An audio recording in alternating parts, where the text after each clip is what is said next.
हाँ, ये ध्वजारोहण होने जा रहा है। बच्चियां यहाँ पर आ जाएं।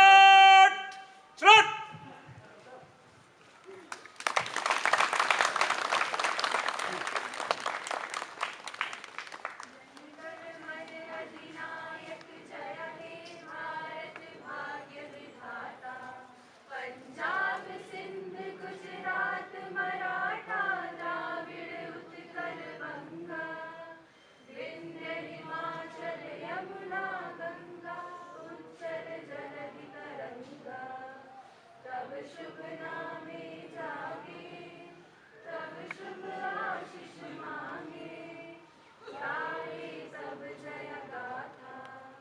जन गण मंगलदायक जय हे भारत भाग्य विधाता।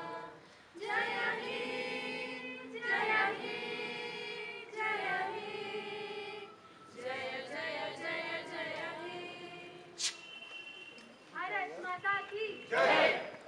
भारत माता की जय। भारत माता की जय।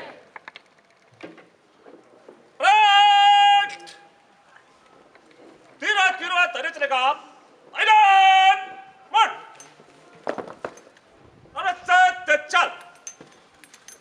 मैं माननीय कुलपति महोदय से अनुरोध करता हूँ कि आज अपने उद्बोधन से हम लोगों को अनुग्रहित करने की तत्परता है। माननीय कुलपति महोदय।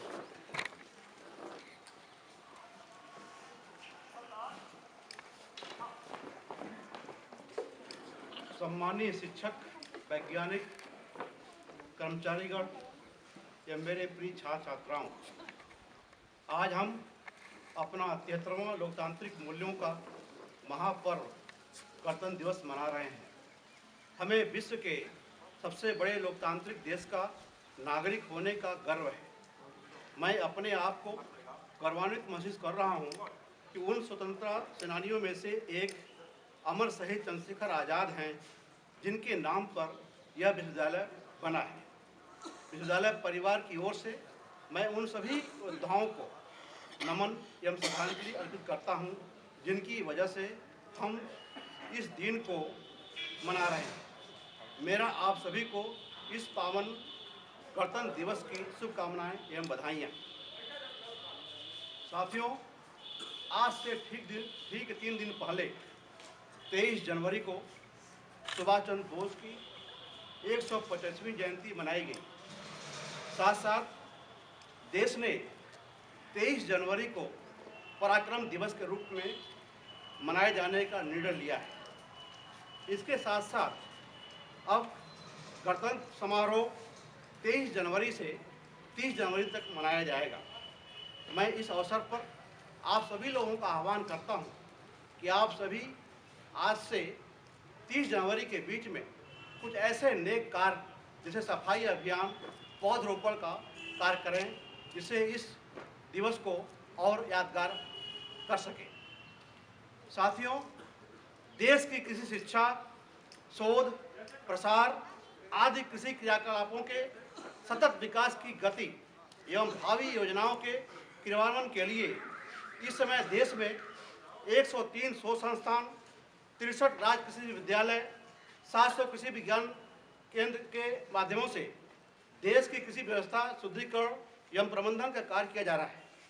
ये हमारा सभी का सामूहिक प्रयास है कि देश में इस वर्ष खाद्यान्न उत्पादन वर्ष 2020-21 में निर्धारित 303.34 मिलियन टन के सापेक्ष 307.31 मिलियन टन रहा है, जो विगत वर्ष खाद्यान्न उत्पादन से 2% अधिक है, जो देश के लिए एक बड़ी उपलब्धि है, क्योंकि यह उपलब्धि हमें प्रतिकूल परिस्थितियों में प्राप्त हुई है। इस वृद्धि में हमारे विश्वविद्यालय एवं प्रदेश के किसानों का प्रत्यक्ष रूप से महत्वपूर्ण योगदान रहा है। इसके लिए आप सभी लोगों को, कृषकों को हम सहृदय से बधाई देना चाहते हैं।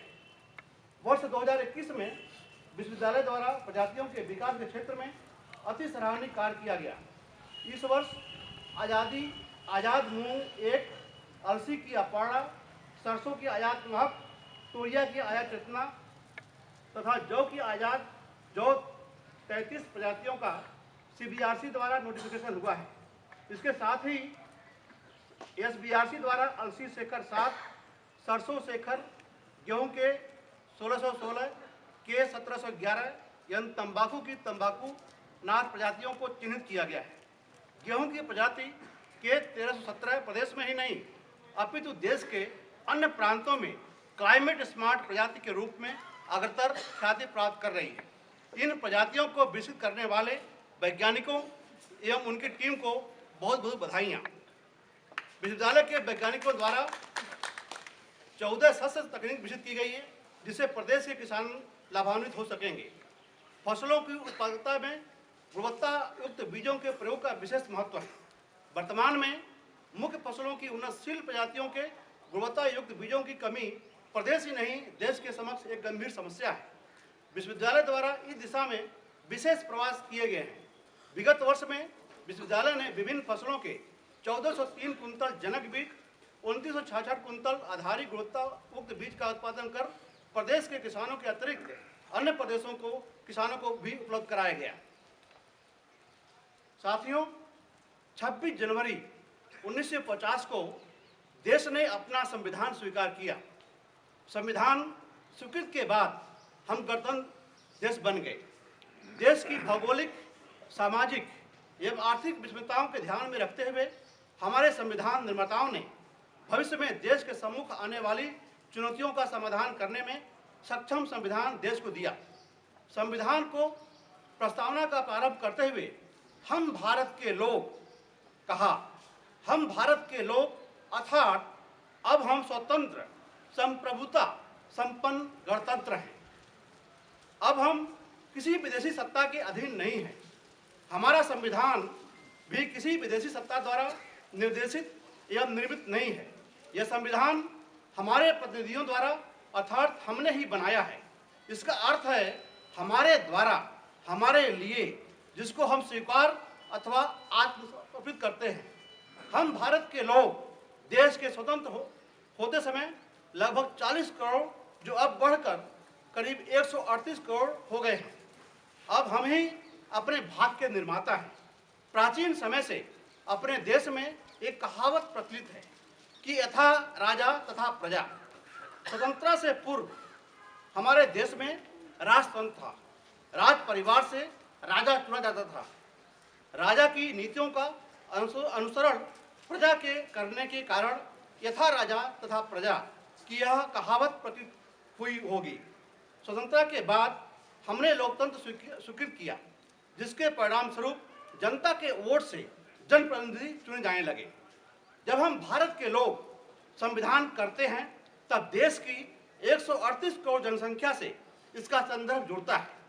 लेकिन 138 करोड़ भारतीयों का मन एवं संस्कार और संस्कार के आधार पर व्यवहार कैसा है, इसका भी विचार करना आवश्यक है।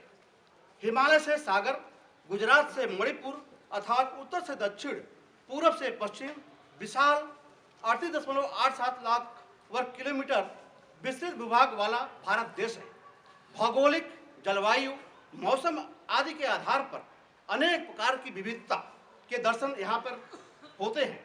भाषा के संदर्भ में कहा जाता है कि कोस कोस पर बदले पानी, 4 कोस पर बानी। इसी कारण संविधान द्वारा स्वीकृत 22 भाषाएं एवं क्षेत्रीय आधार पर 129 से अधिक बोली बोली जाती है। खान पान, वेशभूषा, जन्म, धार्मिक आस्था, शिक्षा एवं आर्थिक आधार अनेक प्रकार की विविधता निर्माण करते हैं। सतही दृष्टि रखने वाले इन विविधताओं में भेद को देखते हैं।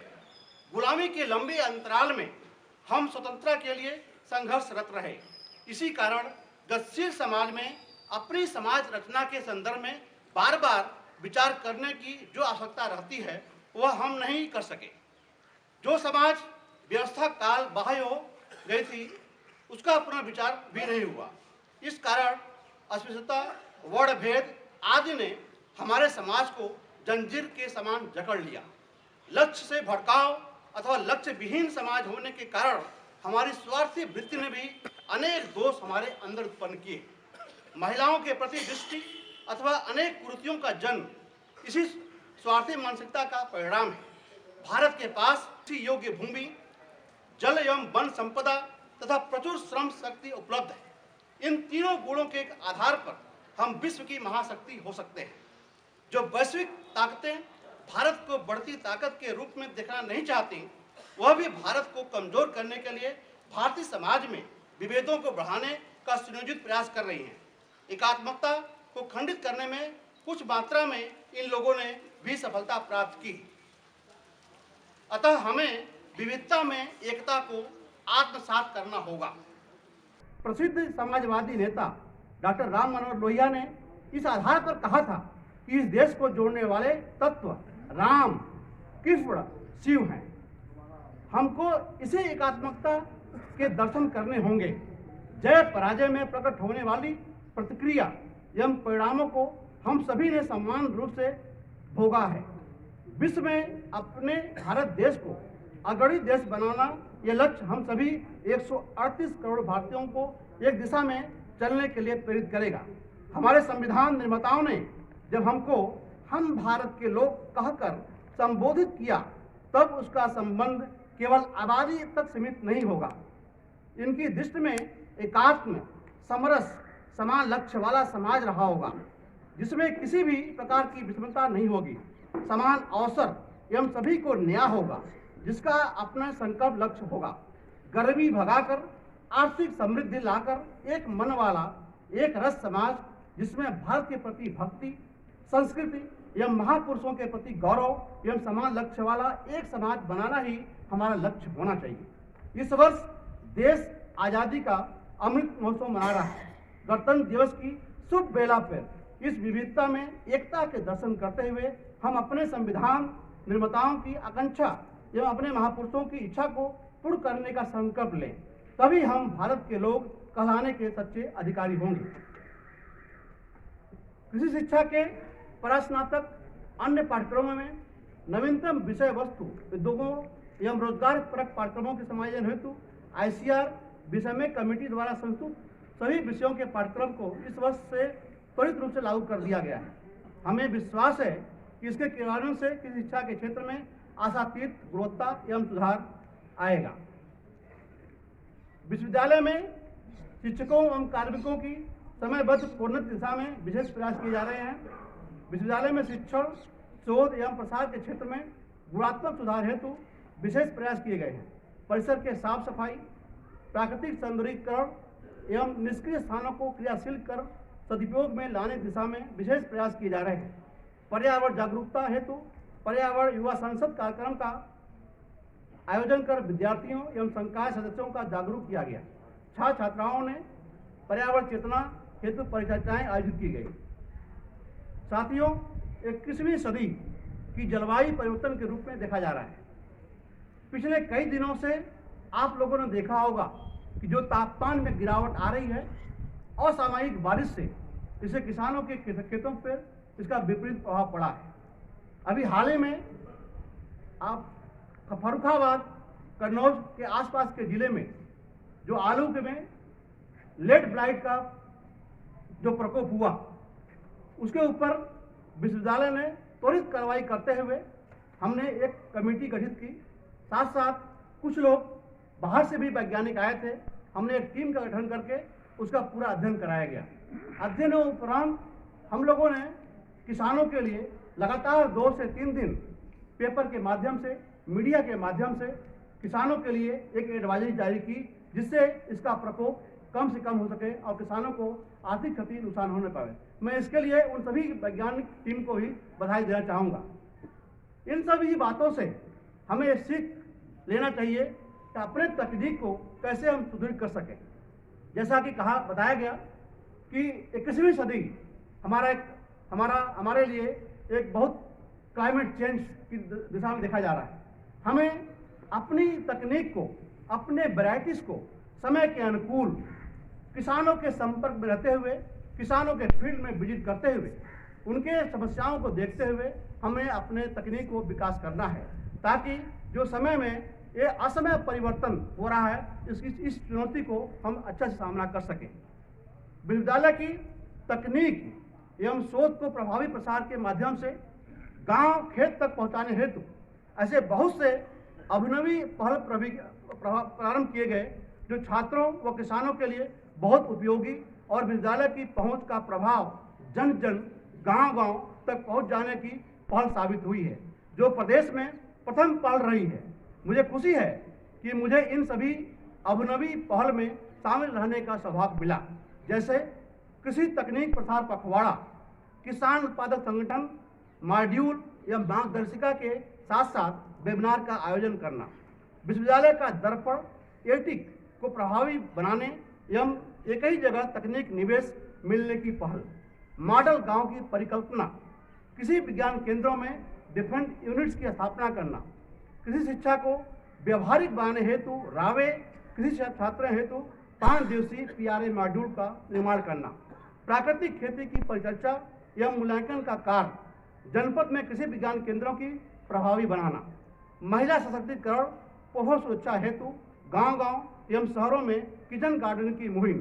आप सभी जानते हैं कि हम लोगों ने 2020 में जो अनूपपुर गांव को चुना था, आज वो अनूपपुर गांव प्रदेश ही नहीं देश के लिए एक मॉडल बन चुका है।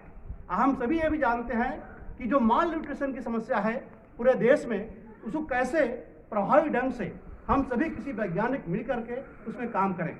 मुझे इस बात की प्रसन्नता है कि हमारे विश्वविद्यालय के सभी विभाग के वैज्ञानिकों ने, सभी विभाग के टीचरों ने मिल करके जो सामूहिक प्रयास कृषि विज्ञान केंद्र के माध्यम से अनूपपुर गांव को एक आदर्श गांव के रूप में बनाने की पहल शुरू हुई है, इसकी परिचर्चा आज देश में होने लगी है।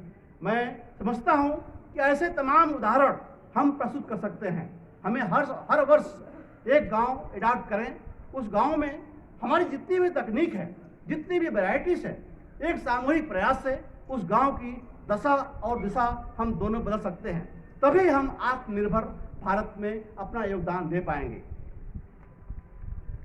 अंत में अपने विद्यालय के समस्त शिक्षकों, वैज्ञानिकों एवं कर्मचारियों को साधुवाद देना चाहता हूं कि विषम परिस्थितियों में भी आपने धैर्य एवं ऊर्जा रखते हुए विश्वविद्यालय हित में अपनी सेवाएं उत्कृष्ट के साथ दे रहे हैं।